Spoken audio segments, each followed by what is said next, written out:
This episode is brought to you by Dragon Ball Legends, the ultimate Dragon Ball experience on your mobile device. Dragon Ball Legends is the first card-based fighting mobile game based on the widely popular Dragon Ball anime series. It features Dragon Ball art recreated with high-quality 3D characters and environments, and the official voices. Play as Shallot, the original character of Dragon Ball Legends, and experience a new adventure with Goku and all your favorite Dragon Ball fighters. Intuitively control your fighters. Use simple card-based attack gameplay to unleash combos and amass enough energy to trigger the powerful team-based attack. From Kid Goku to Beerus, you can collect and train all your favorite characters. Fight in real time against Dragon Ball fans from around the world. Battle in friendly matches or compete in leagues to rank up the leaderboard. Unite with friends to defeat powerful foes in co-op. And now, Legends Festival is on, so you can get up to 300 free summon tickets. Are you ready? Download Dragon Ball Legends today. Available for free on both iOS and Android devices.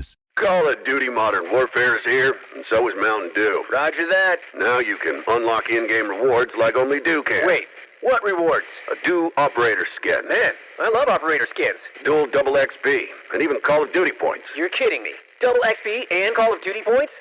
This is incredible. I can't believe it. Soldier, get a hold of yourself. Oh, roger that. Look for specially marked packaging and visit mtn2gaming.com for details and restrictions. Open to U.S. residents 17 plus. Call of Duty points available on 12 and 24 packs and free 20 and 23.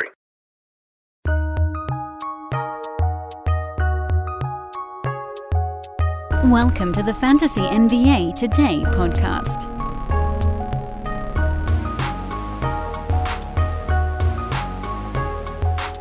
Monday is the easiest show of the week for me to do. That's just the honest to goodness truth, because I've got this big weekend we got to go through, and that's generally all there's time for. So we just, you got the content already done for you. And of course, that happened a few times recently where, we had these ridiculously high volume days where, 11 to 13 basketball games, and so those shows really just kind of had to be like an old iteration. Do you guys remember when we had a show called the Box Score Breakdown? That was a fun one. The whole point of that show was to try to get it out the night before. It was quite hard, though. We had a few hosts that worked through it. It was a great idea on paper, but you kind of need somebody in a different time zone, like a very different time zone. Anyway, hi, everybody. Welcome to a new week of Fantasy NBA Today. I am Dan Besbris, and this is a Sports Ethos presentation, as per usual. I think you guys understand how all that works. It's Monday. Week 8 is upon us, but the only real thing on the docket is a reverse chronological lightning round. Let's go through the weekend. We'll work backwards starting on Sunday. So it's not I'm honestly surprised that very few of you, or none, I think, have been like, Dan, this isn't actually reverse chronological because you're not starting with the latest game and working backwards that way. Maybe I should. You know what? Screw it. Today we're going to actually do it, the games in reverse chronological order, for real. Not just the days, but the games within those days. And so we start with the nightcap, Sunday evening's late game. Portland beat the Indiana Pacers 116-100. No Tyrese Halliburton, who's out for the expectation is a couple of ball games. I think the hope is that it's just like one or two. Some groin soreness, like a little bit of hip stuff, I think, in there. Maybe he's back today. It's the back end of a back-to-back. They're struggling mightily on their current road trip. In fact, the only win the Pacers got in this roadie was that crazy comeback win against the Lakers when LA just went to sleep on it. Otherwise, they lost the Clippers, lost to the Kings, lost to the Jazz, lost to the Blazers. They've got the Warriors. Then they go back through Minnesota. This is a really tough road trip, make no mistake. But the world is beginning to even out a little bit on Indiana. Not that they aren't a decent basketball team, but they aren't quite as good as things look. A lot of times these teams, they catch other clubs by surprise. And so the Pacers have lost 3 in a row. They've lost, whatever I said, 4 or 5 or something like that. And they're 12-11. So they're still in the mix. They don't have to blow things up. We're not at that point yet. But obviously with every couple of losses, every 3 losses, whatever it is for Indy, you start to feel that tug inside a little bit more should they start to blow this thing up, and we'll just keep one eye on that. As fantasy value goes, I've been telling you guys for weeks to sell on Benedict Mathurin. He just doesn't have fantasy game. He scores. That's it. And so when he doesn't score, you get these ones. Yeesh. Jalen Smith, another rough one. I know, man. I know. I've got people trying to convince me to get back in on Jalen Smith, but the dude just hasn't been inside the top 160 in weeks. He got like one good game out of every 4 or 5 these days. Now, the dude is 70% rostered, and he's like not remotely close to fantasy value. Now, this is not me picking on Jalen Smith. Not on purpose, at least. If I am, whatever. It's just a byproduct of the discussion. The purpose here, the point of all of it, first of all, his free throws have actually improved a little bit. Some 4 or 5 games in a row, he's had kind of like a half-decent free throw thing going on. Field goal percent probably does also, I would assume, trend back up a little bit for him because he's sub 44% still, and that's a way that he can get back kind of in the mix quicker. But really, it's about minutes. He's averaging only 23 minutes a game because Rick Carlisle and the Pacers are still trying to win basketball games, and so if he's not playing well, he just gets yanked around. We're still there. That's not changing until potentially they just blow things up. Meanwhile, in the realm of rookies that are playing relatively well, Andrew Nembhard has been averaging a lot of minutes lately. He came back from some injury. I can't remember what it was, like about a week ago. He's played 29, 27, 35, and 37 minutes. Now, in this most recent one, he had more shots, more opportunities because Halliburton was out. But he hit the big shot against the Lakers. That was seemingly the thing that kind of propelled him. He has 8 3-pointers over those 4 ball games, 23 assists, 4 steals, 2 blocks. Like, the numbers are actually kind of decent. He's been getting added a lot. The 16, 6, and 8 here in this ball game is one that got him added in a lot of places. And I don't know if it sticks. You know, with rooks, there's always the up and down of a long season. But he's making his free throws, and his field goal percent is decent so far, which, you know, at that point, you're kind of like, all right, this is something. I got to take note of it at the very least. Would I stream him if Halliburton misses another ball game tonight? Probably not. And that's okay. The way I stand with that type of stuff, I'd rather miss out on a player having I don't want to say surprise good ball game, but like maybe a better than expected ball game. I'd rather miss out on one slightly better than expected game than accidentally play a guy who stinks it up. I want to be very judicious in how I use my streaming plays against a Roto Games cap. Meanwhile, on the Portland side, Dame is back. Thank goodness. And he came out of this one seemingly unscathed.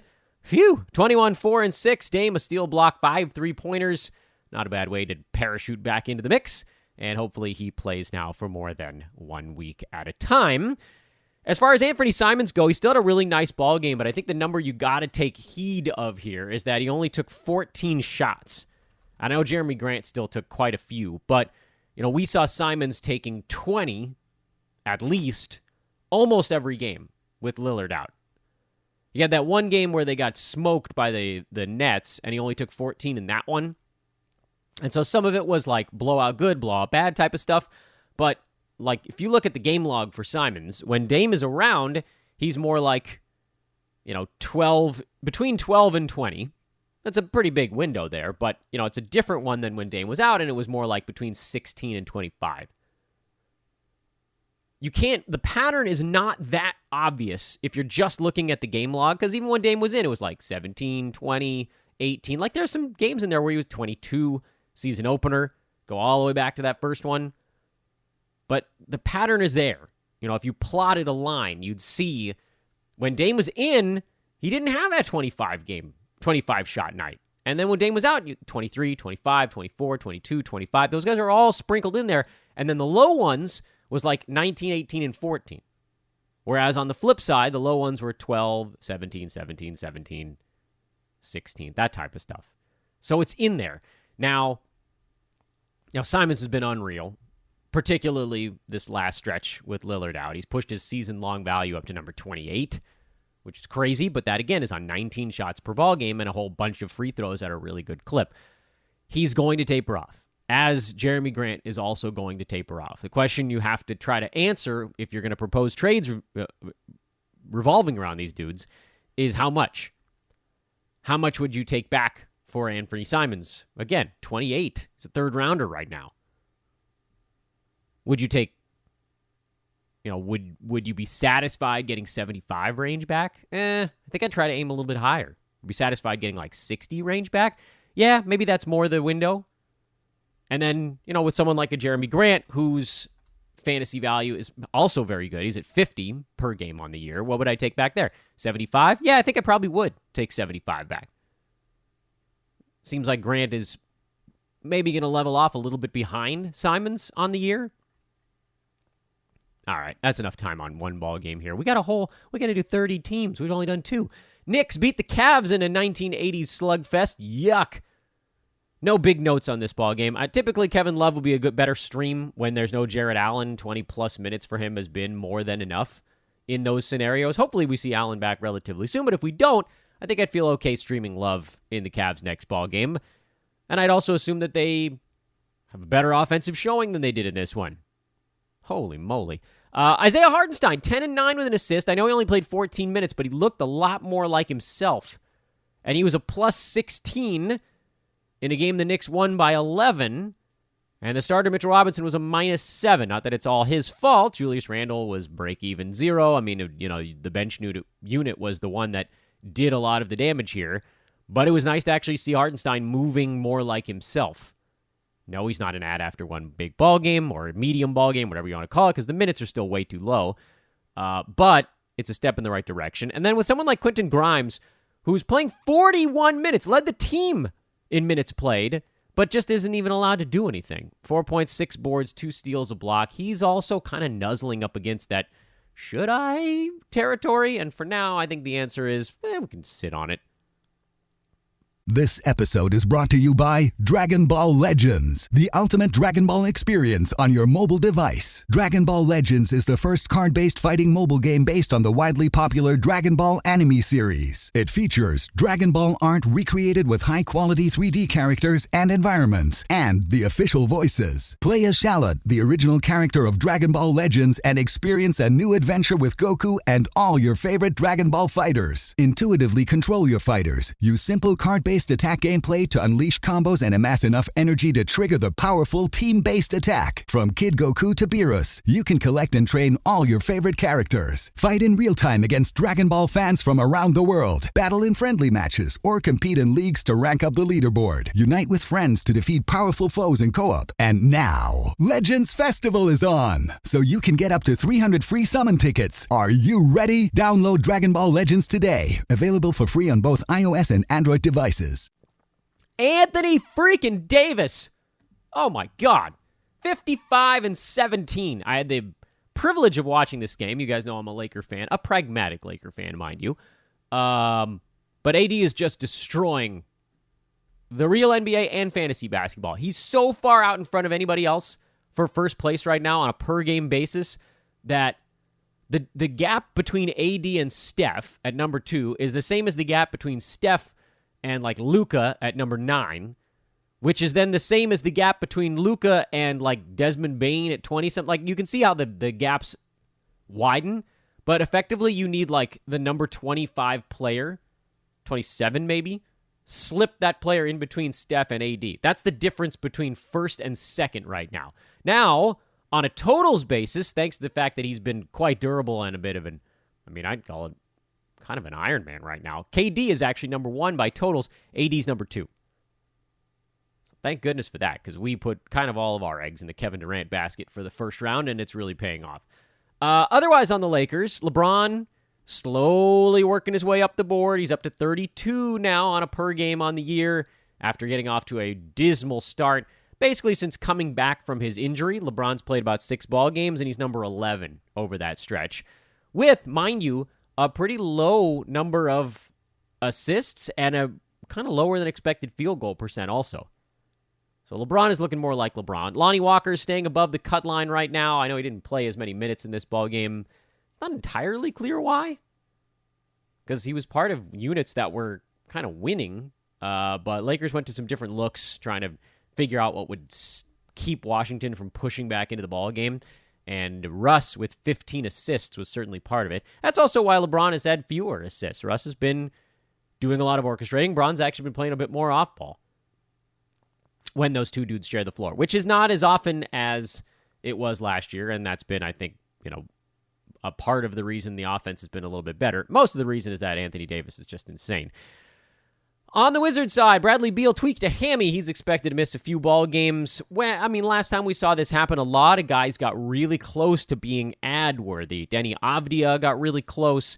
Corey Kispert got really close. Jordan Goodwin got really close. I'm inclined to watch the Wizards in their next ball game because Beal missed most of this game, and none of those dudes was an obvious ad. Kispert led the pack in minutes played. Kuzma fouled out in 32 minutes. That also kind of screwed with things, although only just a couple of minutes towards the end of the ball game. But we know Avdia, his fantasy game is more roto-friendly, a little more well-rounded. Kispert is more of the, I'll shoot you some threes, but I ain't doing a whole lot else. And then Goodwin, his fantasy game looked amazing, but there was a big-time level of inconsistency in it, where we just had no idea if his minutes were going to be there from one night to the next. The nice thing about Goodwin, and you can go back to some of those games when Beal was out and he was playing whatever it was, like 25, 26 minutes a game. Actually, this is a pretty good exercise. We should probably do this. Let's look up Bradley Beal and make sure that the games he missed, so if you can do the game log. Let's work through this exercise together.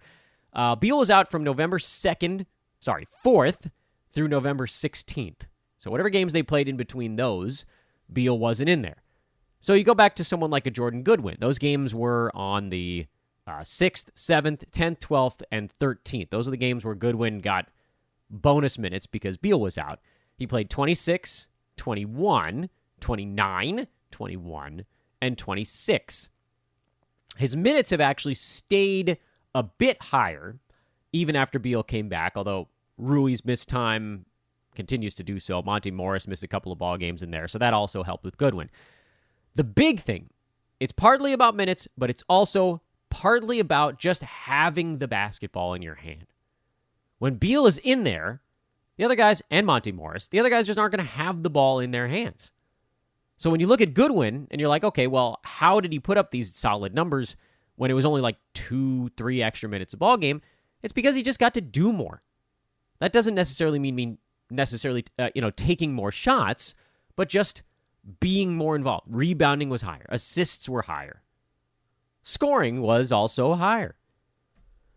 I'm inclined to actually watch the Wizards for a ball game. I don't think I'm going to make an ad on this team just on the Beal out situation because it does seem like he's going to miss a couple. So we have some time to kind of assess and then loop back around. Daniel Gafford was also an interesting footnote on this ballgame. This is going to be a really long Monday show, so buckle up, everybody. Gafford played 21 minutes. That has historically been enough for him. This is a tough one, and I'll admit I'm a bit on the fence. It's nice to sometimes have a really strong feeling on something, but it's 2 higher minute games in a row for Gafford. He got a lot of his points, the 9 for 10 shooting, and a bit of a garbage time push by the Wizards. Lakers kind of stopped competing when they were up by 27 or whatever it was. But it is worth monitoring, because over these 2 ball games, Gafford has 29 points, 19 rebounds, and 8 blocks. That's good enough. I want to see him do it one more time. They got a couple days off here. I don't think a lot of people are going to pounce on Gafford because he's done literally nothing on the season up until these last 2 ball games, so there's very reasonable explanation for skepticism. But he's on the watch list firmly. Most of the Wizards actually are on the watch list right now. Boston-Brooklyn, this was a much easier game to handicap, so we don't have to spend as much time here. TJ Warren, 18 minutes, didn't do much, as we've mentioned before. Just keep an eye on that. I didn't play for 2 years, so it's a long way from relevance. Boston has a back-to-back, so Horford's probably going to get a rest day. Malcolm Brogdon soaked up almost all of the Marcus Smart minutes. I'm really surprised that Derek White just couldn't get himself involved in this one. Typically, when one of those guards is out, you see a really nice game out of Derek White, and instead, it was just all Brogdon. Grant Williams also got a bump with a player out. He's shown himself to kind of be in that one player away situation. And if you want to roll with him, because again, Horford, you know the games Horford's going to miss, that gives you a really easy opportunity to drop Grant Williams into your lineup when he can just slide up and play a bigger spot on the floor. 1-2 extra rebounds, 1 extra shot, whatever it is, that's enough to push him over that start line. Because games cap, he hasn't been good enough. Head-to-head, he's actually been good enough all season long. You can do better when you pick your spots with a guy like that. Memphis beat Detroit. No Steven Adams in that ball game. I was out dealing with some kid childcare related things, so I actually didn't see that news on Adams. It was somewhat late breaking. Brandon Clark got the start, and of course, anytime he starts, you start him. I don't know that I believe Adams will miss any more time. He's one of the most durable players in the NBA. It was listed as just hip soreness, and it was against Detroit, and it was the front end of a back-to-back where they've got Miami at home. It just felt like an opportunity for them to be like, Steven, we don't need you. Take this one. You'll play tomorrow. We need you against Bam. We'll see. I mean, I guess we'll see. The news will break at some point today whether or not he's playing. Yeah, and actually it just broke 4 minutes ago while I'm talking. He's not on the injury report. JJJ's resting. John Morant and John Conchar are likely resting. So I can never really understand what teams are doing. Like, if you're going to rest everybody, rest them again in the same game. Don't even send them to Detroit. Screw it. Keep them all home. Or send them all to Detroit, whomp a tanking team, and then just cash in a loss in your next ballgame. Call it a scheduled defeat. This is weird. Playing just enough of their dudes to, I don't know, be lightly competitive. Would have been nice to know all of this stuff yesterday, because with Morant doubtful, we could have gone mega Tyus Jones. Ah, well. It is what it is. You got some streaming options out there for Memphis tonight, though. That's definitely on the docket. Killian Hayes, his fill-in for Cade continues to be pretty decent. That's about the most you can say there. Marvin Bagley finally pooped himself. I mean, okay, I don't mean to take joy in it, because I have nothing against Bagley. I can't believe that 57% shooting and 82% free throws are going to hold. They're not. And so every time he has a good ball game and people are like, Dano, what are you waiting for? And I got to be like, the other shoe to drop. But it hasn't dropped fully yet. Dropped a little bit here. I'm not in on it, if that wasn't obvious. Jaden Ivey, doing what rookies do. Bad percentages, high turnovers, but really good counting stats. He's someone that I think, assume he starts to figure things out a little bit by January, February. He could be a very interesting player as you turn into the second half of this season, because he's number 182 right now. No one would believe that if I told it to you on the street. In 9-Cat, he's nowhere near a must-start player, and yet he's 77% rostered because everybody's just sitting on it going, at some point, that 41% field goal is going to come on up, and maybe the free throw at 73 is going to come on up, and then he's going to be a bona fide monster, because 16, 5, and 4 is a really good starting point with steals and a little bit of three-pointer action, not much. But woof, those percentages and those turnovers, man, they will crush you. Yowza. Sacramento beat Chicago. No notes. One note, actually. Malik Monk. He is really inching up on being consistent. So, add and start Monk, I say. And, of course, I say that knowing that full well the Kings are about to embark on a tougher part of their schedule, and so maybe some of that shine comes off. But he's been good lately, like 3 out of every 4 ball games. That's good enough. That's what you're looking for with these guys that you're picking up and kind of filling in. Can you trust them to be good more than about 2/3 of the time? And he has been. So why oftentimes you'll wait 2 or 3 games before dropping somebody into your starting lineup.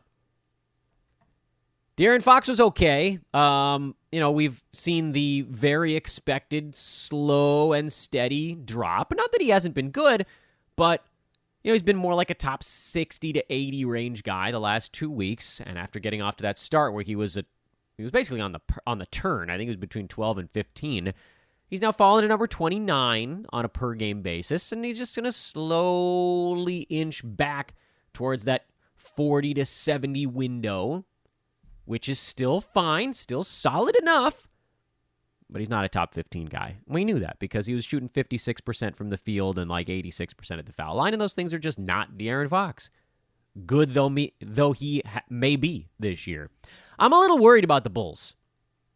They're 9-14, maybe the biggest underachievers in the NBA right now, because, there are a lot of teams where they should be competitive. They should be winning.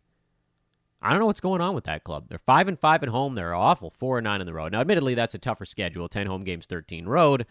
But you got to just find a way. Now, Zach LaVine was better in this one, but DeMar DeRozan wasn't as good, and Vooch wasn't as good. It just never quite lines up.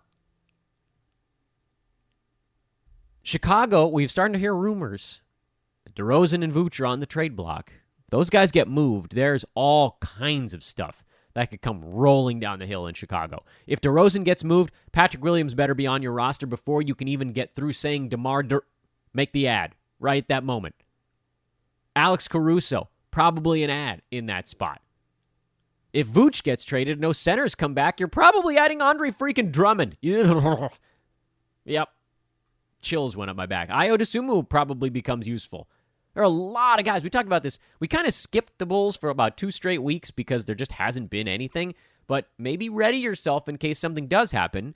And to remind you, the last place we sat with this club was that they have basically 3 to 4 dudes just outside fantasy relevance, and they only need one high-usage guy to be off the table. Phoenix spanked San Antonio. Chris Paul, still out. Still out tonight. I don't know what the crap is going on there at this point. He's been questionable for the last 2.5 weeks. Just not making progress. I am beginning to get a little bit concerned. I mentioned late last week, Cam Payne is not a must-stream player. He got off to a really good start when Paul went down, but he's just kind of out of gas. He's getting assists. Someone on Twitter was just like, Dan, he gets 6 assists a game. I'm like, yeah, that's 1 out of 9 categories, homie. There are 8 others, and he's been quite bad in a lot of them, actually.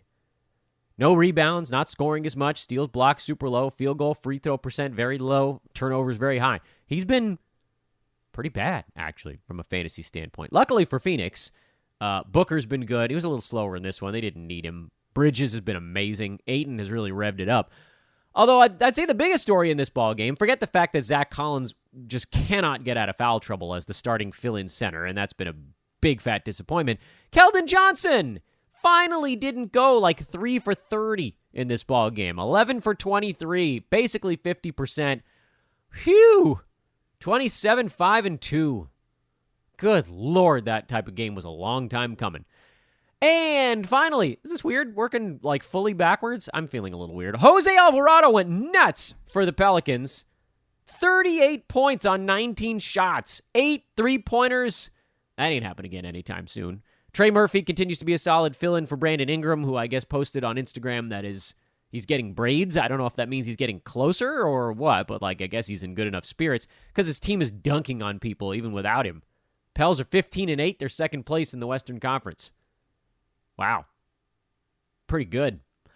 JV played 14 minutes at 5 fouls. Oops. Larry Nance only played 21 minutes. I love Larry Nance. You guys know I love Larry Nance, but the minutes just haven't been there. Pels are, I think, fundamentally opposed to playing competitive basketball games. They've had 1 competitive game in the last 2 weeks.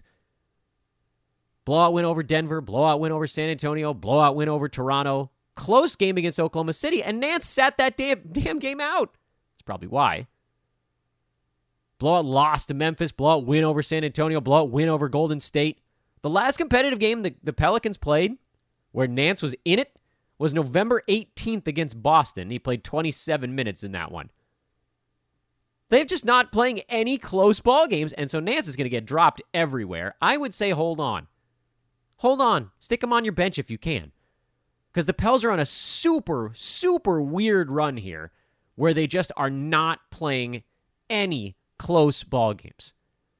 Forget wins or losses. If you just look at the margins in their games, work backwards. 15, 18, 18, 4. That's the one he skipped. 21, 19, 45, and then 8.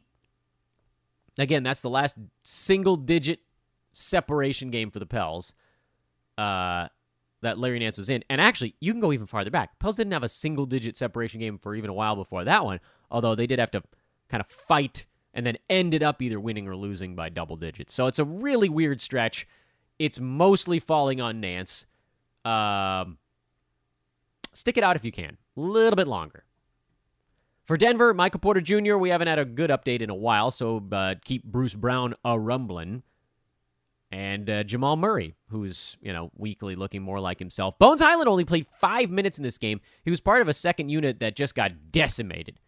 Was it Bones' fault? Was it DeAndre Jordan's fault? Probably.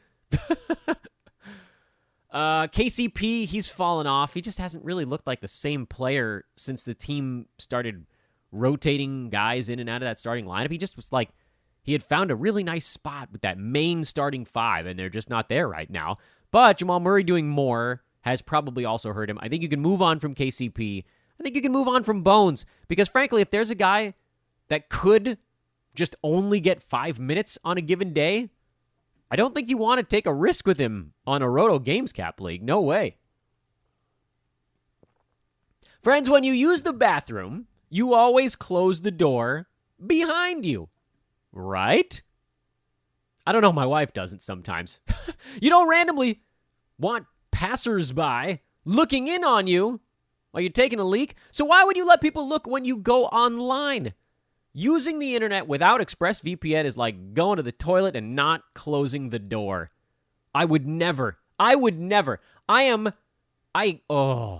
gotten into a number of, my wife and I don't really fight, but we do have low voice arguments. And one of them is about that. Did you know that your ISP, your internet service provider, knows every single website you visit? And what's worse is they can then sell that information to tech giants who use the data to target you. You wonder how the ads you get are pointed right at the things you've already been looking at, or things really damn close to it? Well, lucky for you, ExpressVPN puts a stop to this. It puts a stop to this crap. It creates a secure, encrypted tunnel between your device and the internet so that your online activity cannot be seen by anyone. Works on all devices, phones, laptops, even a router. That's fun, isn't it? And all you got to do, it's just like closing a bathroom door. Click. Fire up the app, click one button, you're protected.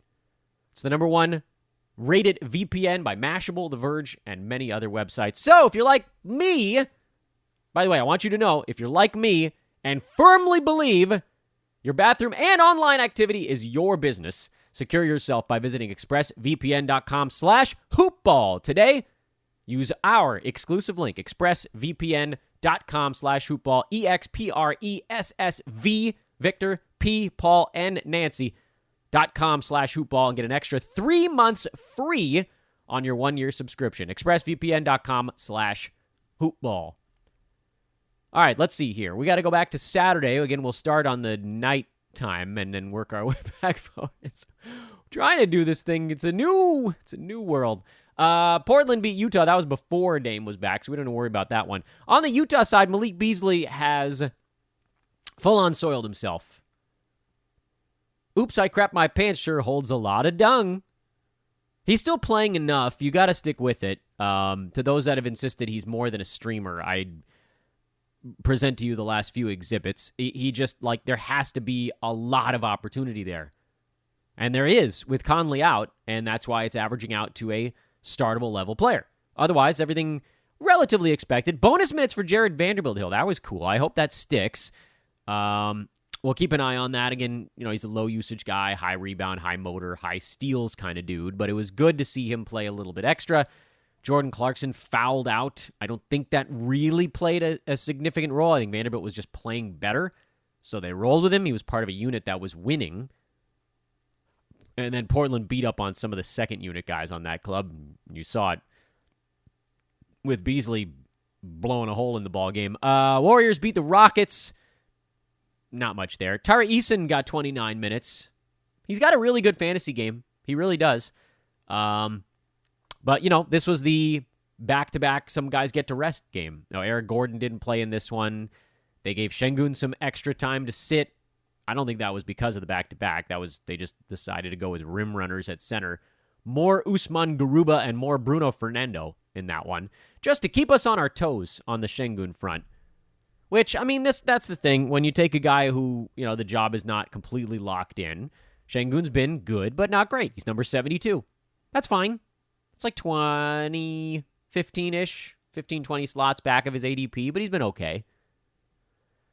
KJ Martin, he's one player disappearing away from having fantasy value, and you saw it here. Gordon sits. KJ starts 13-7 with an assist. Usually he gets a 3 or a defensive stat in there. I just so desperately want Eric Gordon to not be a starter for the Rockets, and I don't know who I got to pay off to make it happen. But if it does, KJ and Eason are both very much on the board in that scenario. Minnesota without Cat. They got really goofy with their minutes in this one. Well, Rudy Gobert got ejected, first of all, but they started Wendell Moore. He had 9 points on 6 shots. Like, he was actually doing okay in his time out there, but I don't know what the hell they're doing. So then Slow-Mo comes off the bench for 31 minutes. 6 points, 6 boards, 5 assists, 2 steals, 4 blocks, and a real Slow-Mo-y kind of line, which I love. But then Naz Reid has a huge game because Gobert got ejected. And trying to handicap this one just makes your head explode. Jalen Noel, 21 points in 23 minutes off the bench. I still need more data, and I think it's okay to say that about a game.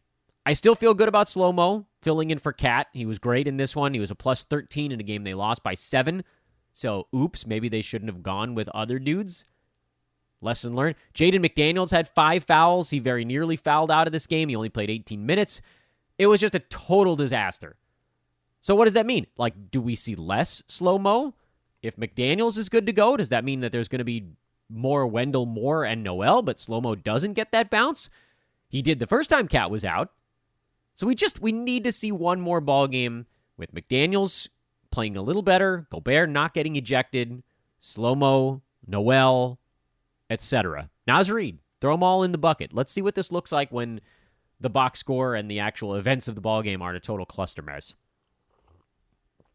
Talking about cluster messes, Oklahoma City has been one the whole damn year so far, with the exception of Shea, who's still trucking along, man. Shea's still number 3.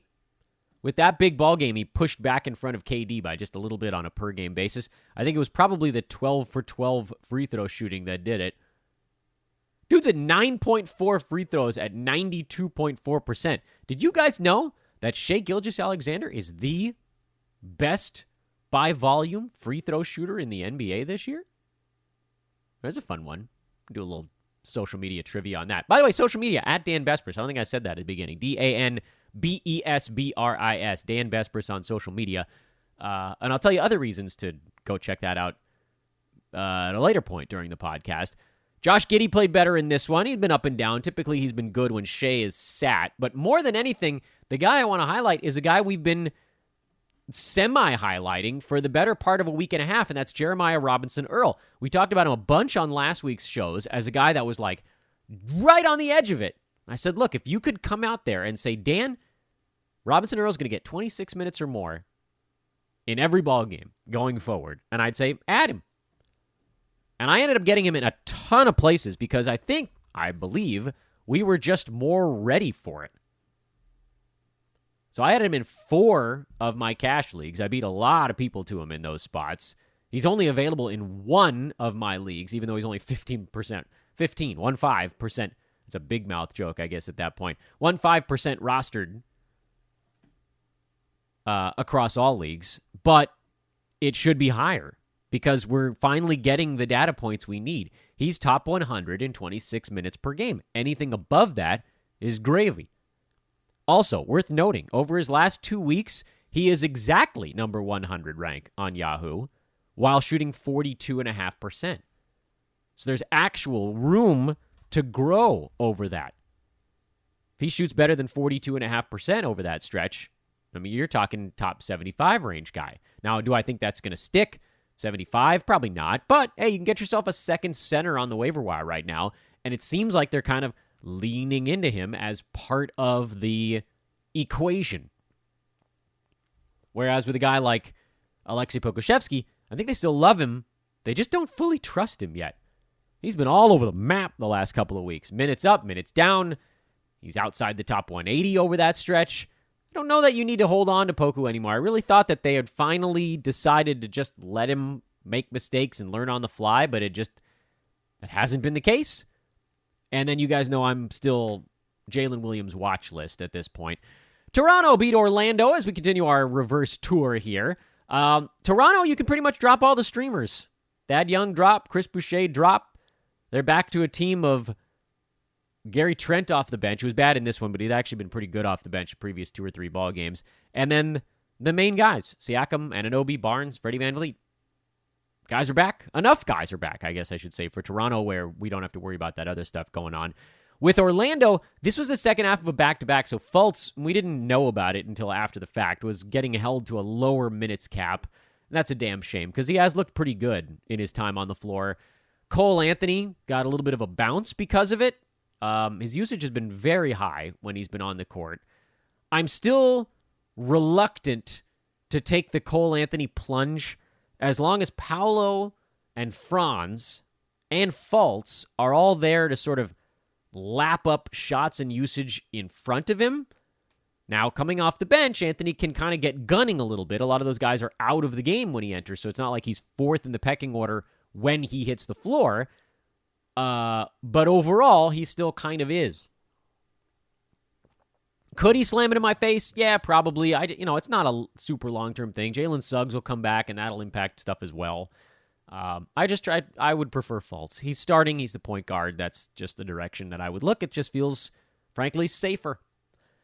And then with Bamba out, and Wendell Carter Jr. still out, Mo Wagner got his second start. He looked pretty good in his first start. He looked not very good in his second start, and that's probably the whole thing. Like, are we a 50-50 proposition?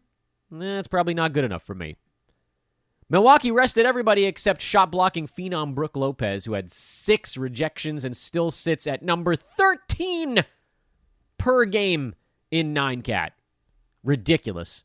Brook Lopez is a first-rounder by totals. He's number 12. Ha! That's stupid, but I love it. Terry Rozier was a little bit better on the Charlotte side. I mean, honestly, they just need guys to come back. They're not even treading water at this point. They're sinking like a boulder, and they need help. And I'm not making any adjustments to my calculations until they get a little bit of help.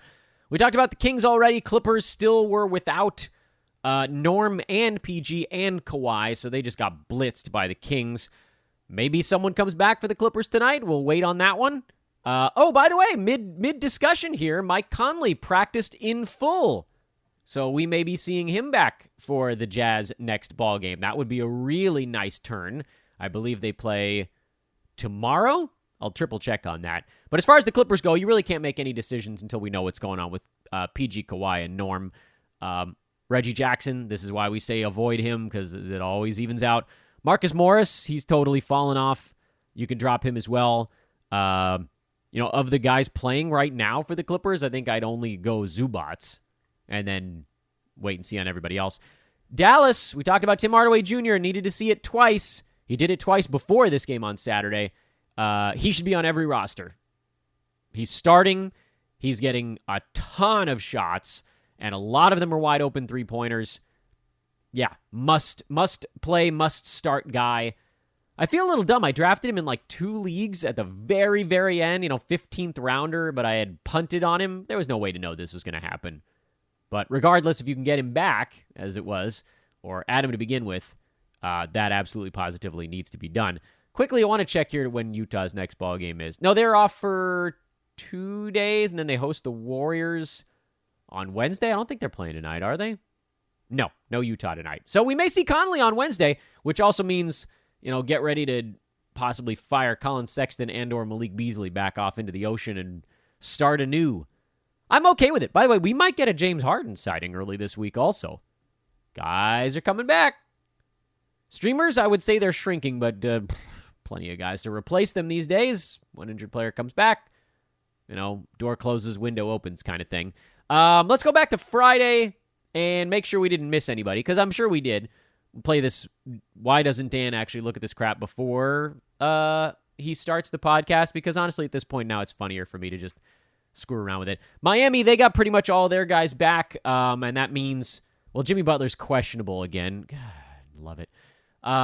If he's out, we know that you can stream Strus and possibly Caleb Martin. When he's in, you don't. Simple as that. Everybody else of relevance on the Heat is either probable or not on the injury report. So that's good there. Lakers beat the Bucks on Friday. That was crazy. I did not see that one coming. Atlanta, AJ Griffin, 35 solid minutes, filling in for sort of a combination of Hunter and Collins. Jalen Johnson also in that same fill-in combo. Justin Holiday is back from COVID protocols. By the way, Trey also sat this ballgame, so everybody kind of slid down. Jarrett Culver would be my guess. Well, I don't know. They might leave him in the starting five. Either he or Jalen Johnson goes back to the bench with Trae Young back in. Justin Holiday probably off the bench as well, especially coming back from COVID. AJ Griffin, my guess, sticks in the starting five, and he's a guy that, once we find out the starting five for Atlanta, if he's in it, I think I would stream him. I don't think I'm streaming Johnson or Culver if they're coming off the bench. It's probably sufficient to just leave it at that. Let's see. Anybody else that we missed here? We'll do the very fast scan, and the answer is no. That was it. Hooray for me. We got through it, and I don't know why I find it now amusing to do that little spiel. Hey, did we miss anybody on the Friday part? But whatever. And Friday, I didn't go reverse chronological. Aw, man. I just went with 2 at random. I screwed the whole thing up at the very end. Ah, well.